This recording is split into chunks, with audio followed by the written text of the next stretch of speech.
we are possibly one of the fastest growing markets in pharmaceutical. And volume growths in India are going to be significantly and almost 2 times what we would see in other parts of the world.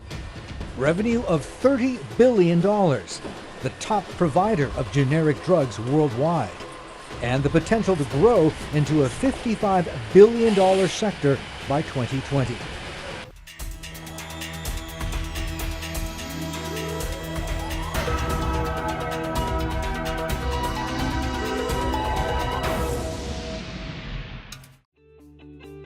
India, a country in Southeast Asia with a population of about 1.3 billion people. It is one of the most overpopulated countries in the world. However, with a young population amounting to almost 50% of the entire population, India is emerging as one of the most greatest regional and global power. The life expectation at birth in India is around 68 years old. Since the sanitary conditions of this country are very poor, it is slowly improving. The country is still ranked 3rd in the world for HIV and AIDS deaths. The pharmaceutical industry is the 3rd largest in terms of volume and is the 13th largest in terms of value. This means the pharmaceutical companies provide over 80% of the antiretroviral drugs used to combat AIDS.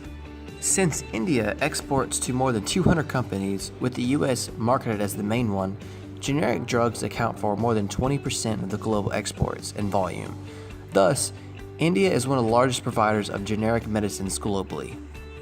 The Indian pharmaceutical evolution is divided into 5 different phases, with the first one starting around the 1970s. During this time, the pharmaceutical market was heavily dominated by foreign companies. Then in phase 2, the government set up the Indian Patent Act, which was a set of laws regulating the pharmaceutical market. Over phase 3 and 4, the local and international market started to skyrocket. Then in phase 5, the government started to invest mainly in research and innovation. Evolution of product brought the competition.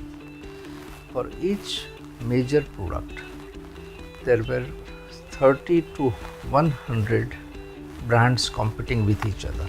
Indian generic industry flourished and became the dominant industry in India and started exporting. From 1988, we became net exporters of medicines, and now from 98 onwards, it is the leading generic industry in the world. There are many positives about India's pharmaceutical industry, but none more widely acknowledged than this: its ability to provide cheap, cost-effective medicine.